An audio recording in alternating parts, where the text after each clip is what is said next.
good morning. Morning, how you doing?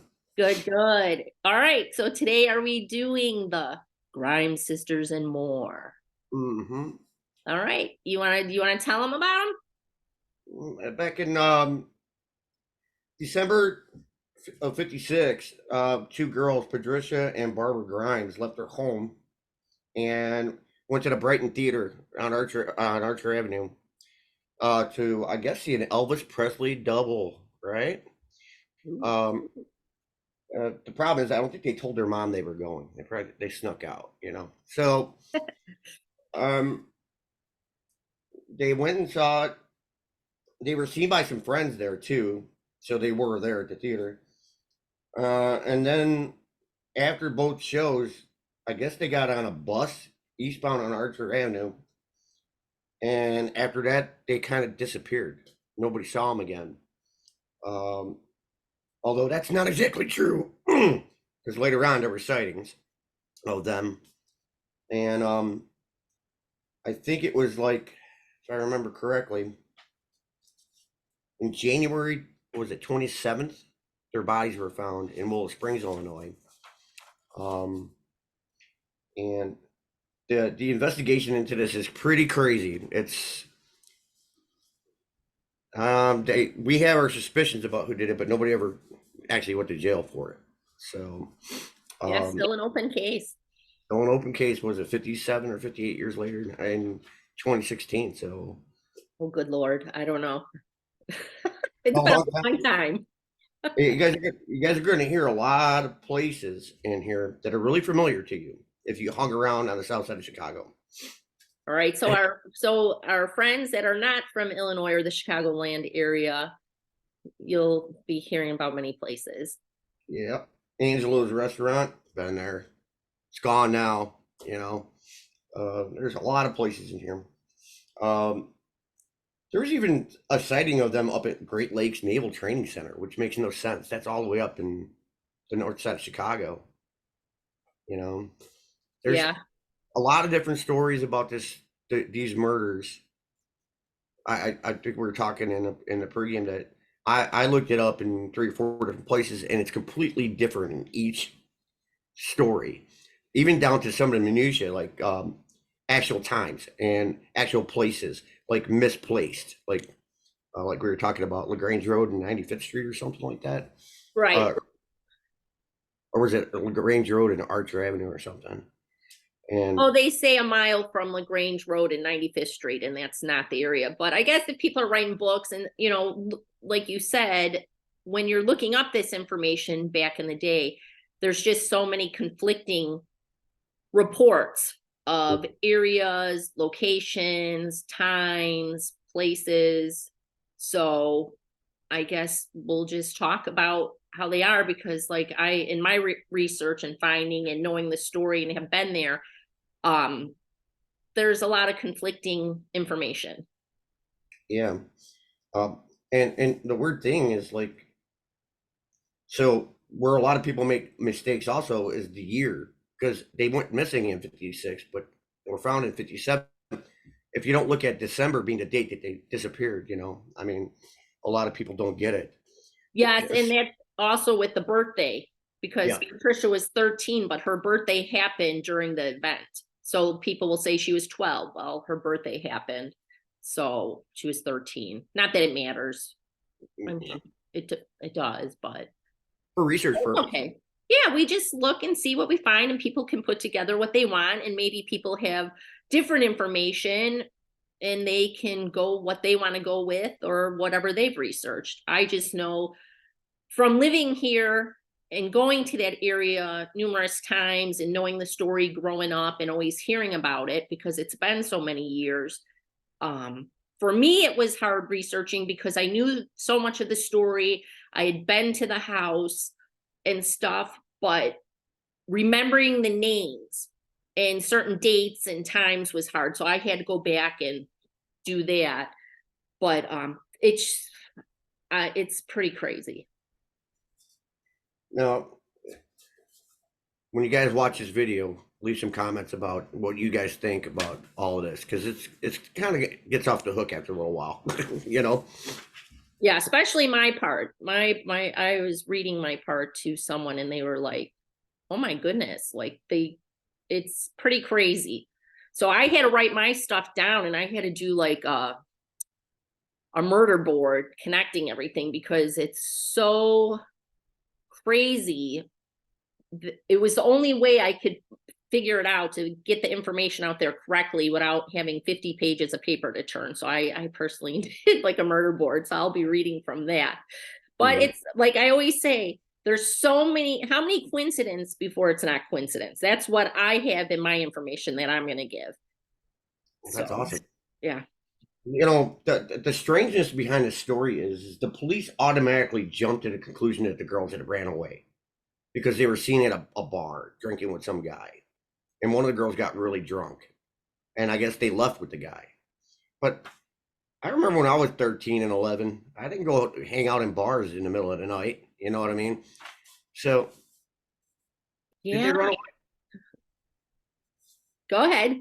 Did they run away? What were they even seen?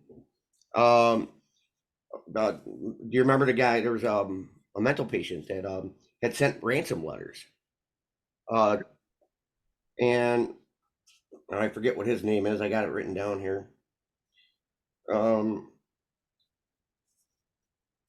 I guess the mother went all the way to Milwaukee, and she was escorted by FBI agents, and she was supposed to sit down in a Catholic church with $1,000 to get the girls back, but it was just a mental patient. I mean, it's where some of these things start and they kind of end and then they start again.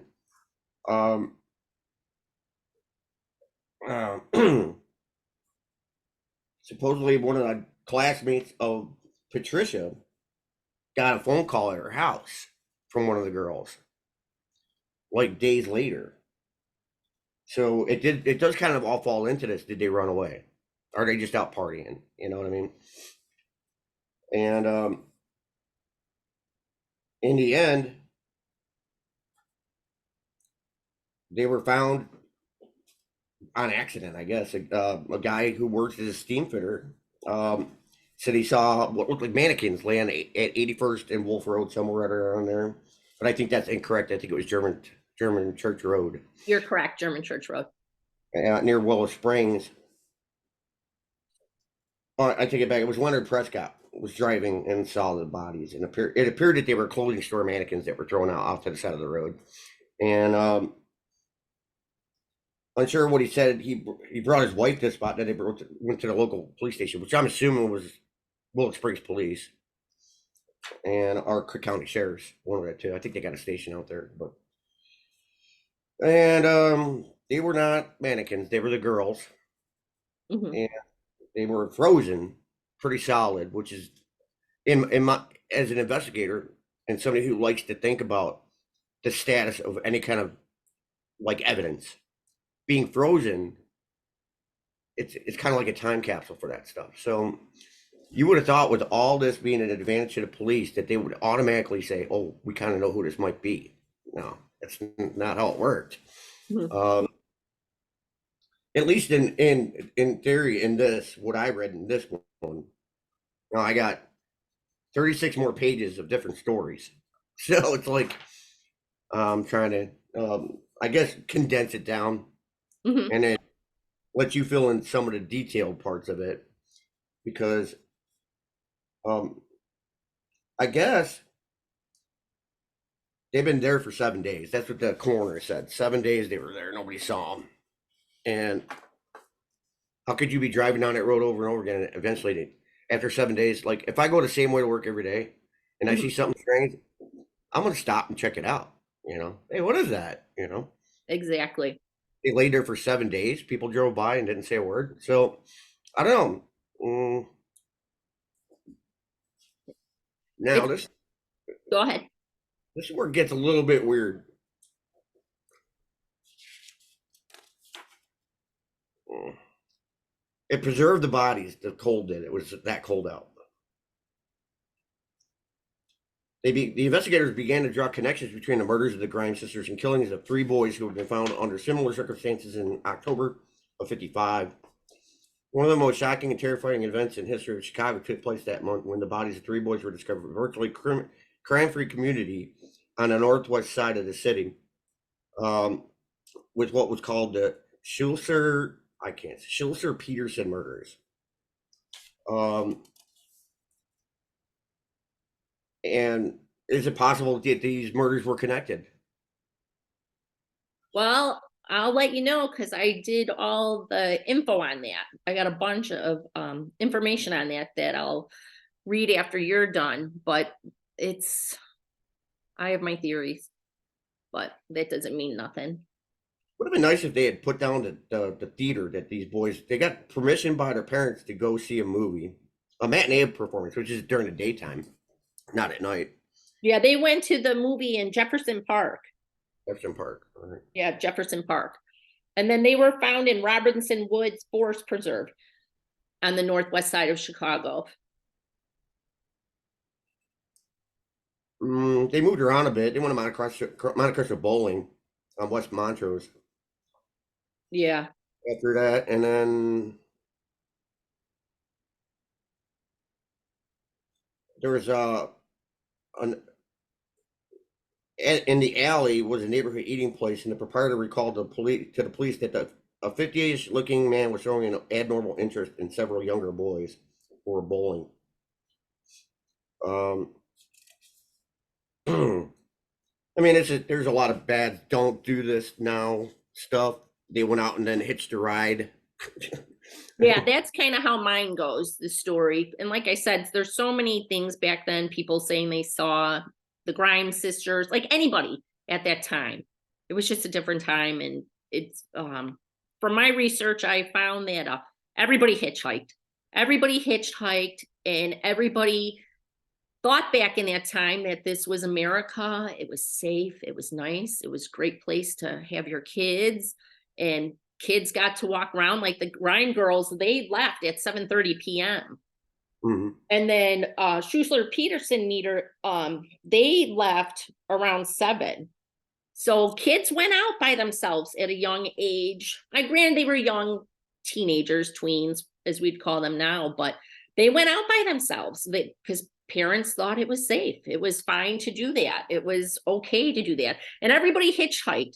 So if you want, I can go through what I want. And then if you recall anything from the information you have, you can throw it in, see what we got. I mean, but it's pretty interesting what I came up with for the Grimes girls. It's crazy. Like I knew this story, knew tons of it, had heard bits and pieces. And then when I went back to look for names and stuff, and I was like, wait a minute, hold on, this is crazy. This correlates to this, to this, to this. It's pretty, I don't know. I find it interesting. I don't know if a lot of people know the information that surrounds the Grimes girls and the Schussler Peterson murders. So if you want, I can go through that, or you can keep going and I'll go at the end, whatever you'd like to do. Why don't you go with what you got? Because I'm curious about that connection there, because it doesn't really, in this book that I have, it doesn't go into that connection more than a couple seconds. You know what I mean? Okay, so I'm going to read off my stuff. I had to because there's so many names and there's so many connections and coincidences. I just had to read off it. So I'm going to go through it. And then if you want me to stop, just say stop. I'll stop and you can say what you have to say, but I'm just going to go through it.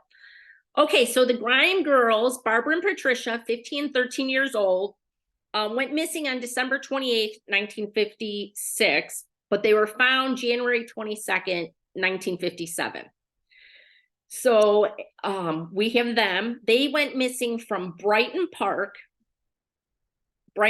Theater, and they left the house at 7:30. Their bodies were found on German Church Road, which at that time it was unincorporated Willow Springs. Okay, so we have that murder. Now I'm going to go into the next one because I think these are related, and it's just that's what I'm going with. So people can say I'm wrong. That's fine. It's cool. Everybody has their own theory. Then we have the Schussler Peterson murders. We have Robert Peterson, who was 14, John Anton, they were brothers, Schusslers, 13 and 11. They went missing on October 16th, 1955 from Jefferson Park movie theater. They went in the afternoon, but they were still out after the afternoon. So they were out at nighttime.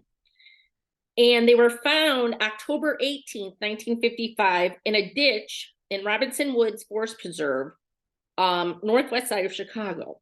So we have those, which people are related. But I am also throwing in the murder of Bonnie Lay Scott. Bonnie was 15 years old, missing September 22nd, 1958. She went out to look for a blouse. Her parents were getting divorced, so she lived with her, I believe it was her aunt, uncle, and possible grandma. I might be wrong with the grandma part. And she left the house at 6:30. And she lived up in Addison. She was found November 15, 1958, in a gully off of LaGrange Road, just like the Grimes sisters and just like the Schuessler Peterson murders. Okay. And then I put down all three murders, the Grimes sisters, Schuessler Peterson, and Bonnie Lay Scott, were all during fall and winter. And they were 18 months apart. So all those kids were taken at 18 months apart. So the Grimes sisters are an open case to this day.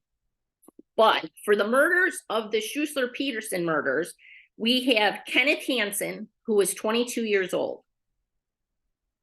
It took him 40 years to arrest him, of July of 1994. He died in prison in 2007 at 74 years old. So when he got arrested, he was 62 years old. So it took him 40 years to arrest this guy. And with that, he was only arrested because the state and feds were looking into an arson case of insurance fraud. And so when people were getting called in for that, with horses, which I'll get into that later, they basically said he admitted it, he did it. So more and more people are saying, so when he went in to when they got him for the warrant for the arrest of the fire and arson, that day they ended up arresting him for the three murders. So that's what happened with him. So I'm going to go through the other murderer also, and then I'm going to tie it all into little things that go back to everybody, because it's all intertwined. So the murder of Bonnie Lay Scott, his name was Charles Melquist. He was 23 years old, from Villa Park. He got 99 years for the murder of her. He admitted it. So there was nothing to go with that, but he admitted he killed Bonnie. He only served 11 years. Now that goes also because some books said 9 years, some books said 11 years. But he ended up getting married, having 2 kids, died in 2010. And he served time at Joliet Prison, which is right here in Joliet, Illinois. So that's kind of interesting. So where this all starts to tie in is, I'll start with the Grimes girls. They said they were seen with people who were in their 20s, young men. So that's what they were saying. So it's kind of interesting that Kenneth is 22 at the time and Charles is 23. So they fit that age range with that. And also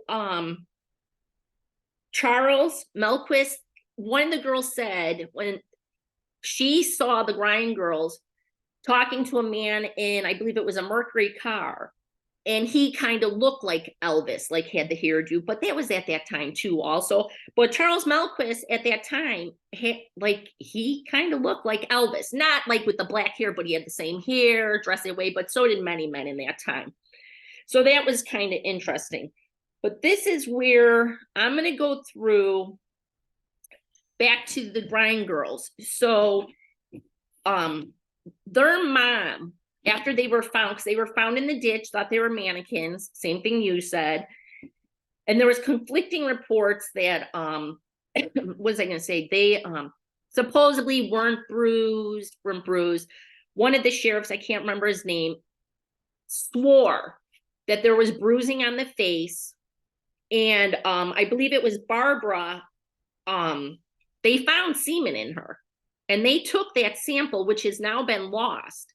And back then they didn't have DNA like today, but they did get a sample of semen from her. Now they don't know if she voluntarily had sex or if she was like raped or forced to have sex. But that vial has been lost. And then also on Barbara's chest, there were like 3 puncture marks, they say, on the chest, which someone said it kind of looked like an ice pick, possibly. It was done. So that's what happened with them. But the weird thing with all 3 of these people, they were all found in ditches or gullies, these young kids. And then there was blunt force trauma to the face and head on the girls. And then the other connection between all 3 of these is there were no clothes found, no evidence found with all 3 of these murders. Same thing with Schuessler Peterson murders, and same thing with Bonnie Lee Scott. And they were always thrown in like a forest preserve area, wooded. So that was interesting. So we had the puncture wounds on Barbara, and then on the Schuesslers and Peterson murders, stabbed with a knife, it looked like, or possible pitchfork, they said, to the face, to the oldest one, Robert. And then Bonnie was originally killed, suffocated, and Charles dumped her body out at Argonne Woods out there, and Boy Scouts ended up finding her. But in between the time they found her, he went back to see if her body was there. And that's when he started cutting her, and that's when he decapitated her. And they never found the knife or anything with her, or clothes, same thing. So it's kind of weird, all 3, no clothes and a knife. And then any questions yet, Earl? Well, going back to if they found semen in her, they didn't have DNA testing, but you could get a blood type from there. Well, whatever they did, they didn't do it. And it was kind of because back then in that day, girls, they were afraid, they didn't want to hurt the mom's feelings because she had lost her daughters. So girls didn't do things like that and stuff. But the girls were known to go out. They were seen out at bars or having drinks or trying to get older men to buy them drinks, like, hey, can you get us a beer? So kids are kids. You know how it is. So they did that. So it's interesting, all those, like we have the same with that. And the Grind Girls went to the movies, also did the Schuessler Peterson. They were at the movies. So it appears like there's a regular, like a pretty established MO. Well, wait until I'm going to get more into it, if that's okay. So Loretta received ransom notes at the time. She was receiving prank calls, but she did receive 2 phone calls. So on May 1957, she received an anonymous phone call, Loretta, the Grind Girl's mom, from an individual who claimed to have undressed and killed her daughters. The family had received many calls like this, but like I said, people did that. But these 2 calls are different. The caller made fun of the police and was blaming them for suspects such as Edward Bedwell, who I believe is the one they thought possibly was retarded. I know we're not supposed to say that word, but that's how it's worded in the book. He had issues. And then the caller ended with info only the killer would know, not even the police or anyone else. The smallest girl, so the younger sister, Patricia, toes were crossed at the feet, he said. And then the caller laughed and hung up. But nothing came of it. No one ever figured anything out, but he knew that information. Also, the day Bonnie was found, who the murderer was, Charles Melquist, because he went to prison for that and was 23 years old. The day Bonnie's body was found, Loretta, the Grimes girl's mom, got another anonymous phone call saying, I've committed another perfect crime. This is another one. The cops aren't going to solve it, and they're not going to blame Bedwell or Barry Cook. And then hung up the phone. So that's kind of weird that we have the 2 phone calls, and then the day Bonnie's body's found. So I thought that was interesting. So this is where I'm going to go through and say the coincidences now. of Mhm. these. So it's pretty crazy. I'm going to go through it. And then if you want me to stop, just say stop. And then this is where I see it. Somehow this ties in. I don't know who, how, what, but it ties in. Mhm. All right. So the Schuessler Peterson murders. That was the murderer, Ken Hansen, who was 22 years old. Ken Hansen worked at many stables in Willow Springs. He was also part of the murder, the millionaire who owned all the professional horses, who ties into that is who the feds and state were looking into for the arson for the insurance policy. So he worked for that millionaire who also ties back to the Brock Harris murder. Okay. It all ties in. So Ken worked at many stables in Willow Springs. The Grimes sisters were found on property that was leased by Kenneth Hansen for his horses. That's where their bodies were found. Ken Hansen also sat behind the Grimes sisters at the Elvis show. Wow. Okay. And then, like I said, the info on Ken came up in state investigation for the insurance fraud in the horse industry and the disappearance of the Candy Harris, Helen Vorsch Brock. And then when Ken went to prison, he admitted to picking up thousands of hitchhikers over 40 years. And all these kids had hitchhiked except for Bonnie. So I thought that was kind of interesting because he picked up hitchhikers, which some books state, some information state that the girls were hitchhiking.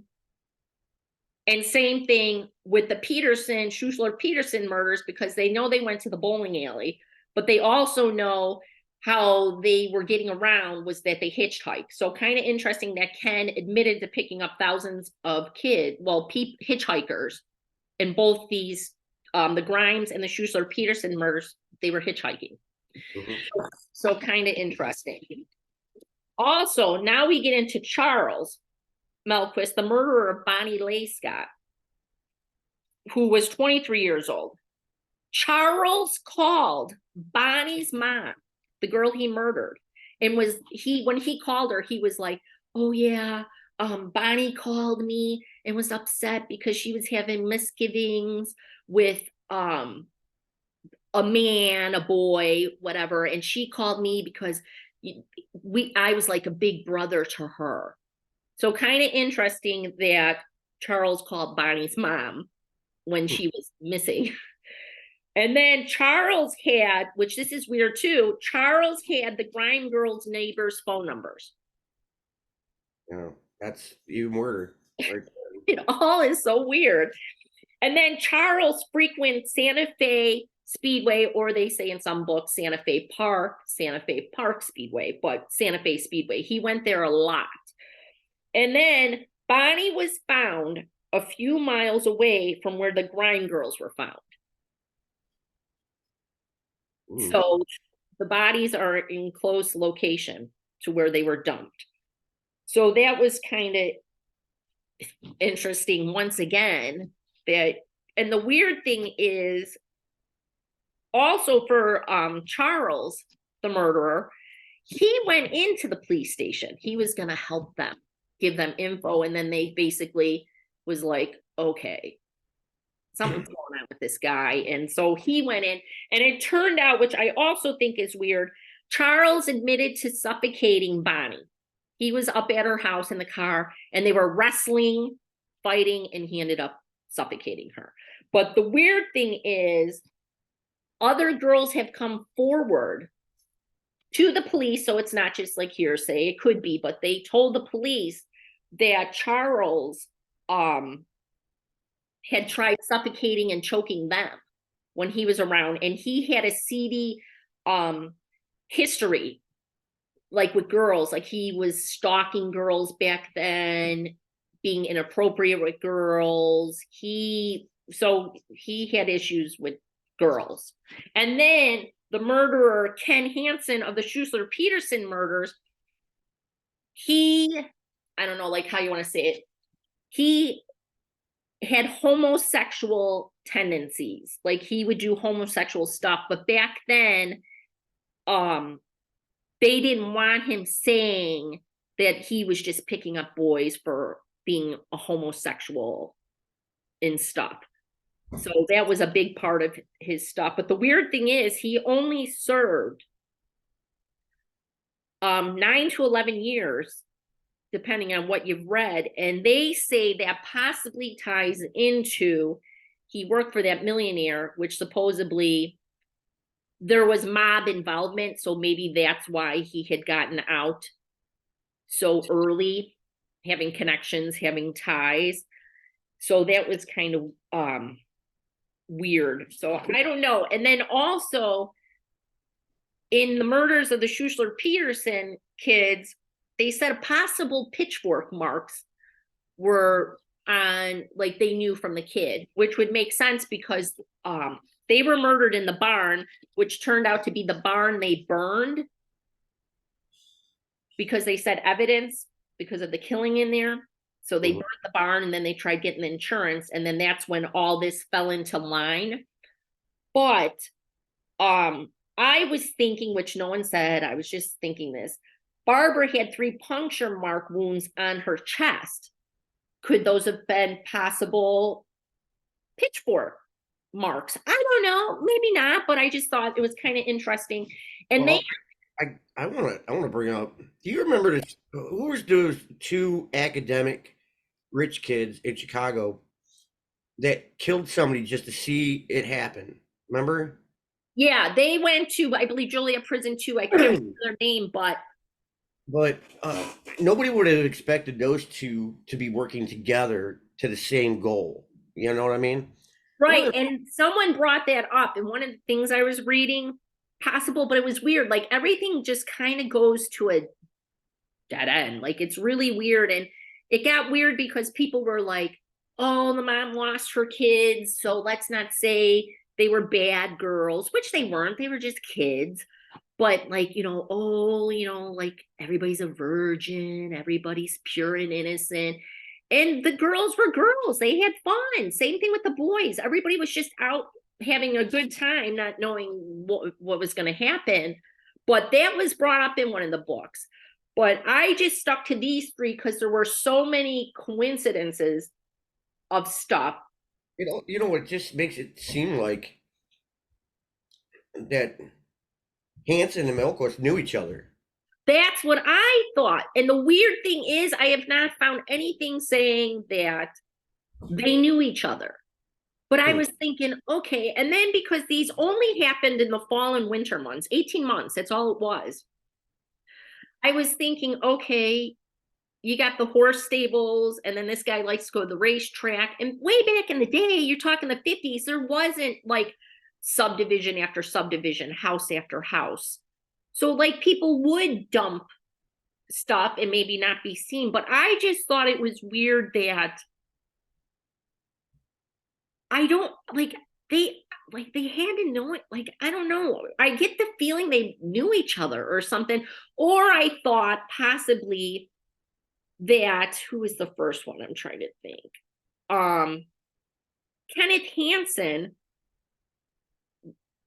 did the murders of Schussler Peterson in 1955. Then came the Grind Girls. Then came Bonnie. So I'm thinking, like,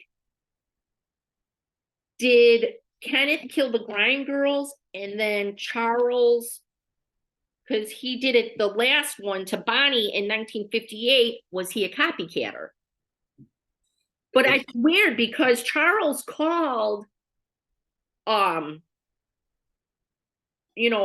mom, and then also Loretta received those 2 phone calls, that only information that the killer would have known. And then the second phone call came the day Bonnie was dead. And I think personally, I think Melquist, I have a feeling maybe he did the Grind Girls because of the phone calls and saying, and then that was the day Bonnie's body was found. So, and Charles also is the one who went into the police station, like, oh, let me help you. This is what, like, giving them information. Like, I feel like he was being cocky, like, no one's ever going to find out it was me, and giving information. It's like they say, you know, a murderer or a criminal always shows up to the scene of the crime after the police show up, and they try to Oh, blend the crowd, and they're curious as to what evidence they're getting. And I mean that's that what they say Charles was doing. And the weird thing is, Charles went back. Okay, so he dumps Bonnie's body into Argonne Woods, the gully at first, which was off LaGrange Road, mhm. they said, but I'm whatever. He went back to see if her body was still there. Like you said, he went back, and that's when he cut her and he decapitated her. So he went back and did that, like you said. So it's just weird how this ties in. We have Ken, who sat behind the grind girls at the thing, you know, at the movies. And but then you have Charles, you know, had the grind girls' phone numbers to the neighbors. And A lot of coincidence right well, there. yeah, and then Bonnie was found a few miles away from where the Grime Girls were, and the Grime Girls were found on property that Ken leased for his horses. So I don't know. I'm thinking, you know, Ken's 22, Charles is 23. They're obviously hanging out in that area. I'm not saying every day, but they frequent this area. They're shady people, obviously. They're not doing good things. Birds of a feather flock together. Did they know each other maybe from a bar? Had they run into each other? I don't know. Quite possible. You know, it's so rare for murderers to come together to commit more murders together. Usually a serial killer or something like that, they do it and they hide it so well because it's so random. They would never think to get another serial killer with them. Uh, Hanson himself, I mean, how many people did he pick up? How many people made it out of that car alive? Right. He may Well, have and I been, go ahead. he may have killed a lot more people. Yeah. And I also think I agree with you, but I also think maybe these guys ended up at a bar together and maybe um Ken was talking how he killed these boys back then because they were the first ones. And we knew he talked because he would threaten people saying, like, you rat me out on stuff I'm doing. I killed those boys. You'll be next. Like, he was known for threatening and stuff. So I'm wondering, like, maybe was Charles Melquist somewhere where he was and he was bragging, maybe like, I don't know, drinking. I'm just assuming. I'm just throwing it out there. Like, yeah, I killed these boys. That's how it is, you know? And maybe that's when Charles maybe started like a copycat thing. I don't know. I Maybe one killer hiding behind another killer. right, like I'm gonna do this and it'll look like this guy did it, or I Mhm. don't know, but I think there's so many connections here that it's just very strange. I mean, back in the day, you figure like I think, okay, these girls live in the city-ish area. If you're not from here, it's busier than it would be where the woods are or the forest preserve, which would be all less populated out here. We didn't have huge, ginormous subdivisions like there are today. So the weird thing is, like, so you have these two guys that live in busy areas. These kids lived in busy areas, and all these murders ended up out where it was less populated, which would make sense. But they're all from the same area where they're dumped, and no one has clothes. There was never no evidence found at any of these. You know, Only thing they found was on the boys. They exhumed them because of the fire, the arson investigation. They ended up exhuming them. And when they did exhume them, they did find pieces of hay in their lungs. So they know those kids were out at that barn because when he picked them up, when Ken picked those kids up, they were hitchhiking. He said, and I believe it was after they went bowling. I could be wrong, but he said that's how he got them out to the barn. hey, you want to see these famous horses? I take care of them. My boss is a millionaire and he's got all these big fancy horses. I'll take you to the barn. And of course, they were kids, they were young. They were like, yeah, let's do it, man. So they head out there. And what happened was they said that Ken was raping, doing stuff, abusing Anton and John, the brothers, who were 11 and 13. And what happened was John Peterson, the oldest at 14, came in and caught him. And then that's when stuff hit the fan and he ended up getting violent with Robert. And that's why his face was all like cut up and pitchforked and stuff. And one of the kids, I don't remember which one, had such a blow to the neck. It was almost like a karate chop, like to the neck. And that's what killed them. But that's what happened. But Ken used to say, I'm going to go pick up chicks, which meant young boys. So I don't know. I just think it's weird. We have a famous, okay, he wasn't famous, but he worked for a millionaire, Ken, the murderer, doing horses, stables, all this stuff. But then, like, I don't know. We just have like, it all just ties in. Here's the thing that gets me. When you're a sexual pervert or whatever, I've read a lot of stuff on this over the years. I did a little work just looking into the Jeffrey Dahmer thing and how he got away with it for so long. You know what I mean?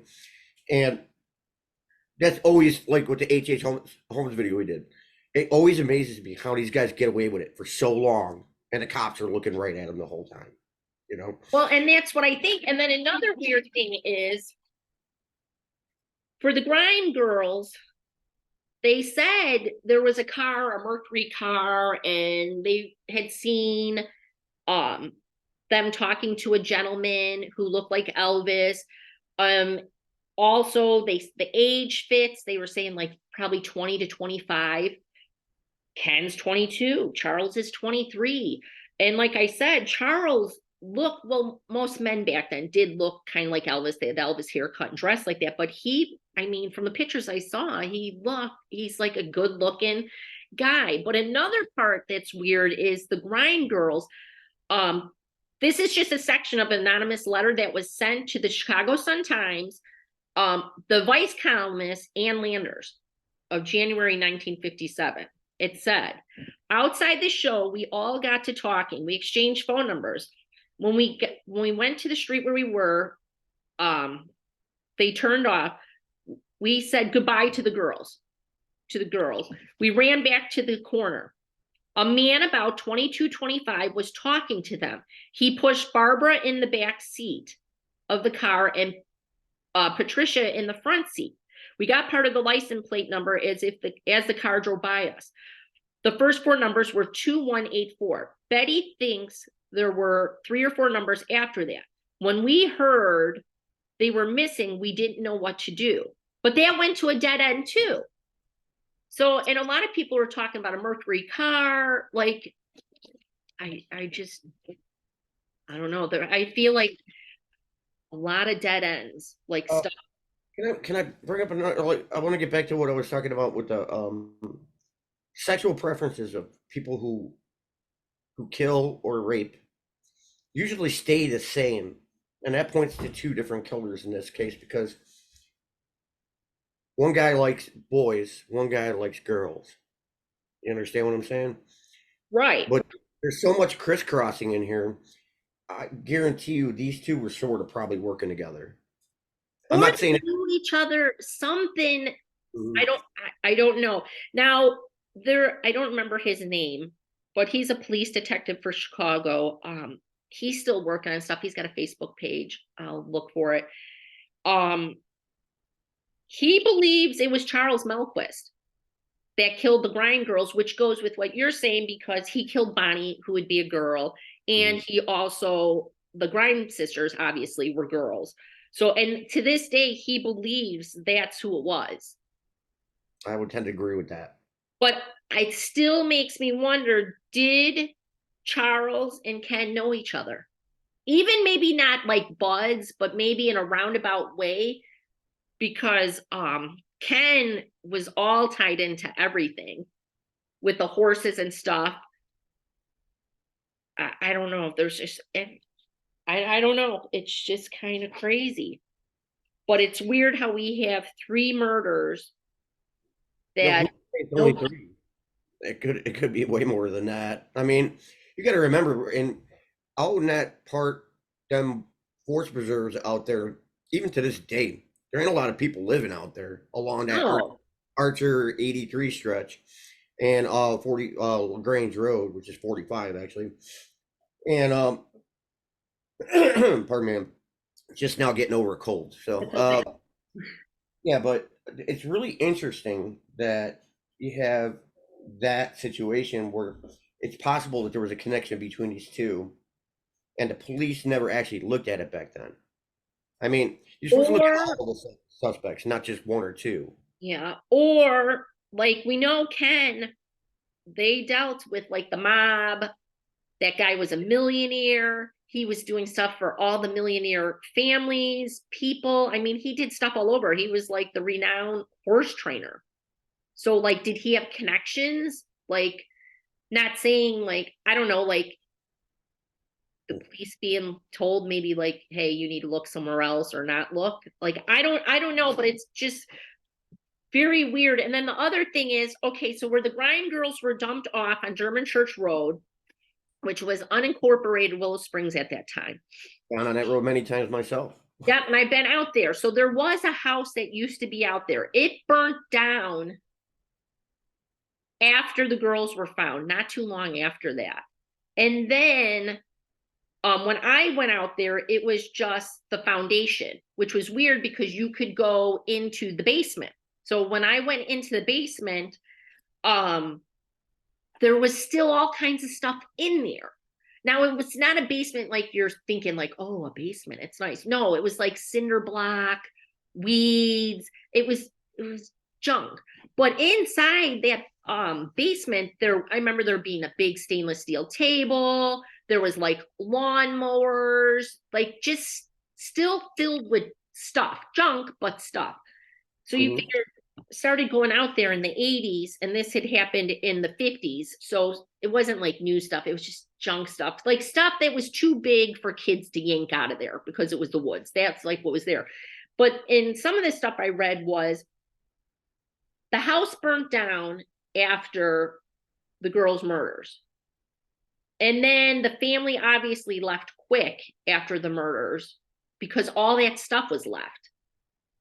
Hmm. So some stuff I was looking into and reading was, did they anything with the family have to do with that, or did they leave because of the girls being found out front? Like, screw it, we were getting out of here. Like, this is creepy. I read in one of the stories in another book that so many people drove out there Oh, that there they were hundreds. there were so many people that were going out there and looking at the house and at the place where the bodies were found, that they felt like they were being overwhelmed and that they moved on their own. My sisters told me when they were younger, they went out by that place and there was still furniture laying out, and I think it was in the front that was looked like it was getting thrown out, like somebody was starting to clean it out. I don't know when it burnt down, but It burnt down pretty much right after the girls were found. So then, but like I said, when I went in the 80s, so this had to be 85, 84, 85, that's when they were in. 85. There was big stuff still in the basement. Mm-hmm. But now when you go out there, because I went out there a few years ago and it's just a huge subdivision. Like you wouldn't even know unless you knew the story, you wouldn't even know. It's a huge subdivision. Mm. There are so many stories from out there. Yeah, You, correct. You brought it up. You said it's like Bermuda Triangle on land.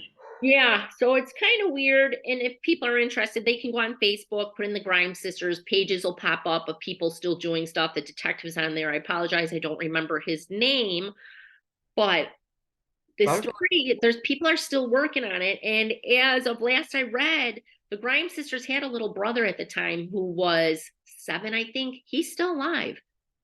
Mm-hmm. So like they're hoping, but everything I'm looking at, they think it was Charles. Melquist. Everything's looking towards him. So I don't, Well, I but honestly think I don't think that I think either one or the other was going on here. I'll never be completely 100%. There's a Chicago Heights detective. I think he's retired now. That was also doing an investigation into this, and he's supposed to have something coming out in the next like couple months. Maybe we'll know more. yeah, I read about that. And then also for the Schuessler Peterson murders, Kenneth Hansen, they have his DNA in a police database. So Hmm. they do have his for the boys. But the weird thing is, one of the officers and people to this day were saying if you exhumed Patricia and Barbara, because they were preserved and it was cold and stuff, they said you would probably get DNA, like if you took their nails and stuff, that there may be DNA left from maybe the perpetrator. That'd be But really interesting. and they were saying that, which was weird because it said in a lot of stuff, oh, like Cook County was talking about it and that was saying, oh, we don't want to exhume bodies. We don't really do that. But yet they exhumed the bodies of the brothers in the Schuessler Peterson murders. They exhumed them, and that's how they found the hay in the lungs. So I don't know. We both we know all about Chicago and Cook County and how they work. They'll Yeah. if they feel like they're going to be pressured by the media or something like that, they'll do it. But if there isn't enough attention given to something, they'll just it's not our business. We're going to stay away from it. Yeah. Uh, Kind of like the problem that they had in Cook County with the H.H. Holmes investigation. You know what I mean? That, that guy was like totally guilty, and every day they saw him and they just walked away. You know. Yeah. I don't know. It's just for me, we have three murders that happened 18 months apart, all happened in the fall, winter, and so many connections. And I keep going to myself, did Charles and Ken know each other? I don't know, copycat, I don't know what it is, but there's so many things that tie in and stuff. But most people believe it was Charles Melquist for the Grime Girls. So I don't know. I've been looking more into that because he just died in 2010. Yeah, So isn't was it Hanson that was married and had a family?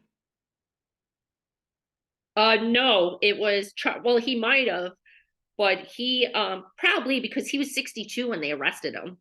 Yeah, And then Charles Melquist, he got 99 years and he only served, depending on the information, 9 or 11 years. He was out, he had two kids, and he was in Jolie Present, got out and died in 2010.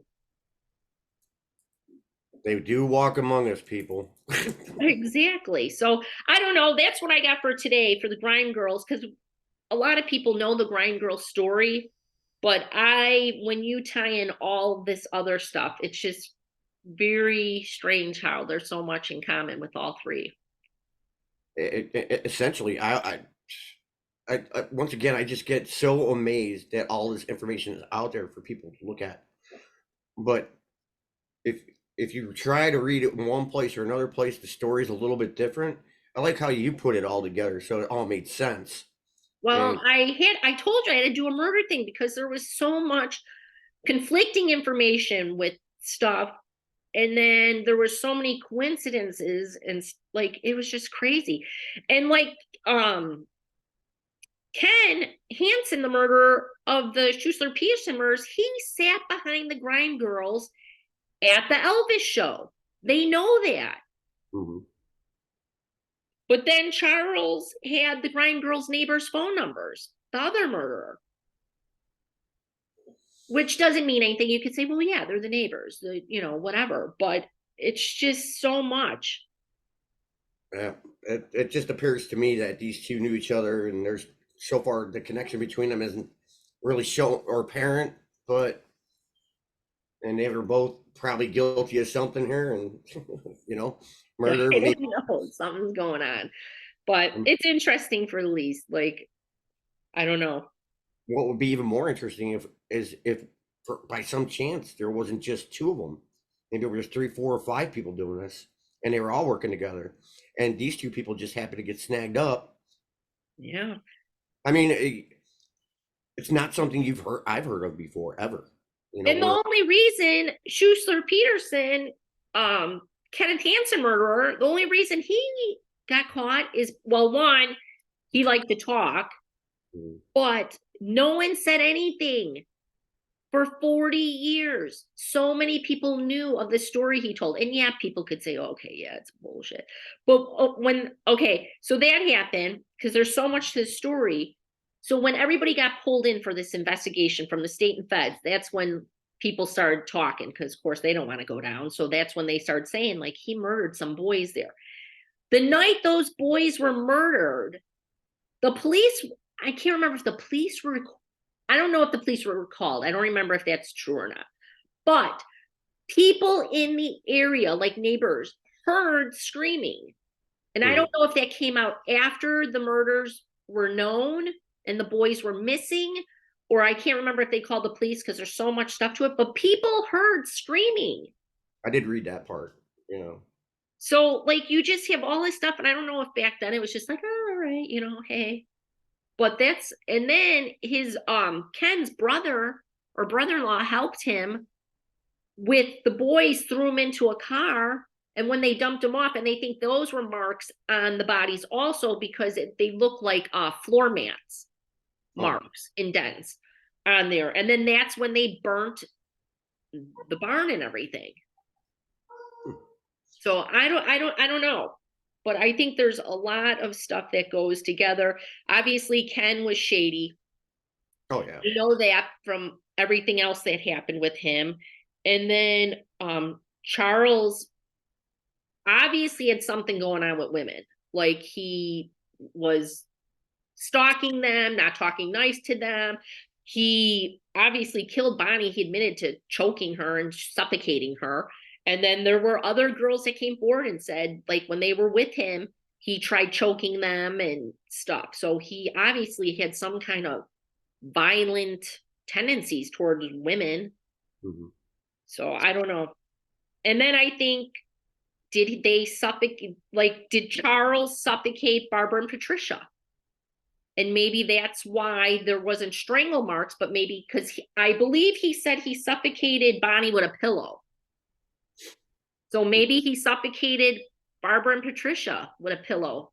And maybe that's why there really wasn't any marks that were like what they call strangulation marks or anything like yeah, that. but they said they had bruising and stuff. And I'm assuming if someone's trying to suffocate you, you're pressing pretty hard on their face and stuff or roughing them up. So I don't know, just kind of crazy. And the only thing different is Charles, if he did do the Grime Girls, he did suffocate Bonnie. And maybe he did that to the sisters, Barbara and Patricia. But like you said, killers like to go back. When he went back, that's when he cut Bonnie and decapitated her. But originally when he killed her, he suffocated her, strangled her. The MO. Not No, I don't know. So in the 2 phone calls, if I'm a betting girl, I'm going with Charles killed the Grime Girls. I'm going with it because he liked to brag in his little ways, like, let me help ya. Let me do this. Calling Loretta the 2 times, especially on the day Bonnie was found. Also, he was going to the police, talking to them, let me help you out, give you info and stuff. So I think I'm pretty confident he did the Grime Girls, but something makes me to believe somehow he knew Ken or he heard about Ken. Something I think was going on. And but people who murder don't just stop doing it. No, and that's why. Well, I'm doing more research on Charles, and he has kids, and I think I found them, but whatever. I want to see where he ended up, where he was living, what stuff was going on, and see if anything else Yeah. like was going on, anything else from there. Because like the BTK killer, killed Mhm. for years. He would take 10 years off or how many years, and then he would kill again. He had a family. Only way he got caught was using the church computer. Mhm. But I mean, and they said, I can't remember how many he was convicted for, 40 murders, whatever it was. But they say there's hundreds. Maybe way more than that. I Yeah. mean, and it's not like after a while, it's not a crime of passion. It's just something that you need to do. You know what I mean? It's Yeah, it just fills that void, feels that need, that hunger.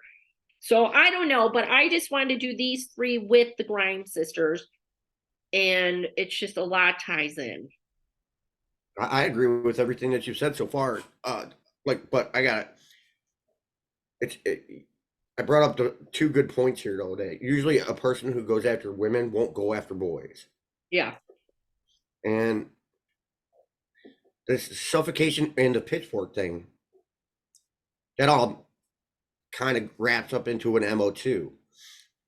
But the fact that these two had phone numbers and they hung out in the same area, and all that stuff, That's what I'm saying. You're hanging out in the same area. It's just, I don't know. I don't know. It's kind of crazy. And the weird thing is, so you have all these DNA databases now and stuff, and that's how they're finding killers and all Mhm. that stuff. I'm thinking, I don't know if Ken had kids. I don't know if he had kids. But I know for a fact um Charles had two kids. And they would be our age. Mhm. So it doesn't mean they're alive, but they're be our age. I'm thinking they they don't have the semen found from Barbara because it was lost. But if they exhumed her, you should be able to get some kind of DNA from her, or her brother's still alive and stuff. Like, I don't know. Like, could you get DNA from Charles' kids? Or if they did something, could that tie into that? I don't know. But something's definitely going on. And I'm not obviously a police officer or anything, but I think Charles knew Ken somehow or had heard about it. I don't know. I just think that's what happened. And I don't know if he copied him or he was doing his own thing. I mean, I don't know. But the first murder was the Schussler Peterson murders. So did Charles see that with the boys and like something clicked and was like, ooh, all right, like set them off? I don't know. You Yeah. know, because then the Grind Girls came and then Bonnie was last. Well, I don't know. Well, I like your theory better than the theory I had, was that they were working together. If you put it in the context where they knew about each other and maybe help them hide their individual crimes while the police were looking at somebody else. You know what I mean? I don't Yeah. know, I don't know. but Like I'll be honest with you. Hey, that's what we got an audience for. What do you guys in the audience think? It's exactly. So I don't know. I don't know, but there's a lot coincidences there, and I don't know. And I just go like, if you're like a deviant person or a shady, whatever you want to call it, bad person, you're probably hanging around with the same kind of people. oh yeah, birds of a feather, man. They flock You know, together. you're getting your niche. So that's why I think like, did Ken's murder like set Charles off? Did it trigger something to where he was like, I don't know.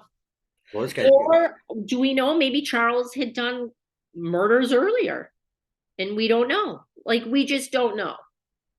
That's the problem with technology back then. Didn't exist to really track people through DNA, through. I mean, everywhere you walk in public today, you're scrutinized by like more cameras than you can even imagine.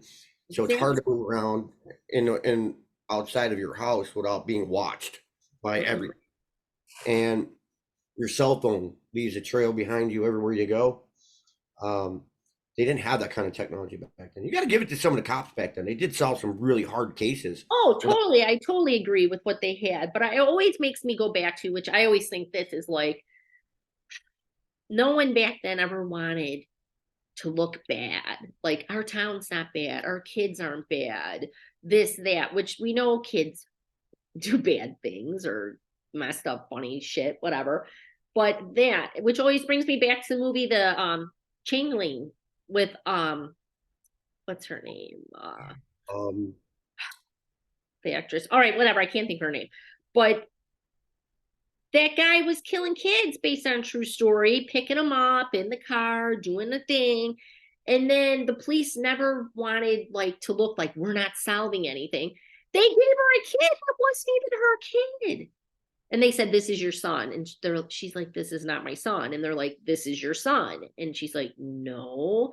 But back then, if women questioned anything, you were hysterical. You got thrown into the mental institution, mhm.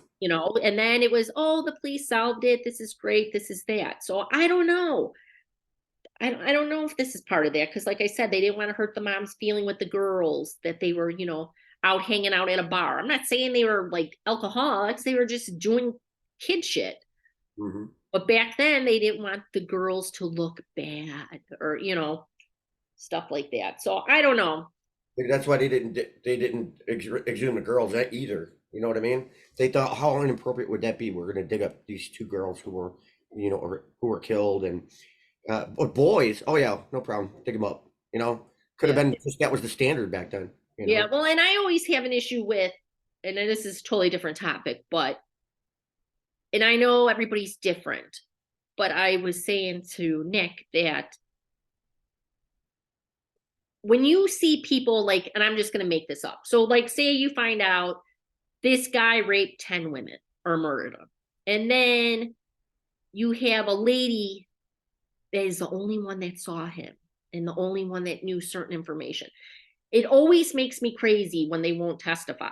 I can't do it. It brings up too much stuff. It's too much stuff. And I always say to Nick is, so now if this guy goes out and kills after this, and this could have been the nail in the coffin to stop this guy, like, does that fall on the person? Which I know it's a gray area, but it's like, You're an accessory after the fact. If I you, feel like sometimes I feel like that. Like you need to do it. And sometimes I feel like people should made to. Yes, is it horrible? Yes. Do they have to relive that? Yes. Is it scary? Yes. May it mess them up?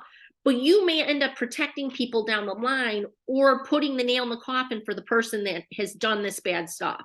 So I always am torn with that. Same thing with exhuming the body, like with H.H. Holmes. I'm glad they exhumed it. But it's like when people are like, "No, I don't want to exhume the body. No, we just can't. He's buried. It's like God and religious. We're just not going to do it." And it's like, that could be the body that solves this, mhm. that maybe can bring peace to other people, saying like he was the one that did it, or maybe someone's in prison who was convicted of it who didn't do it. So I always am torn with that. I'm always like, yep, you need to exhume.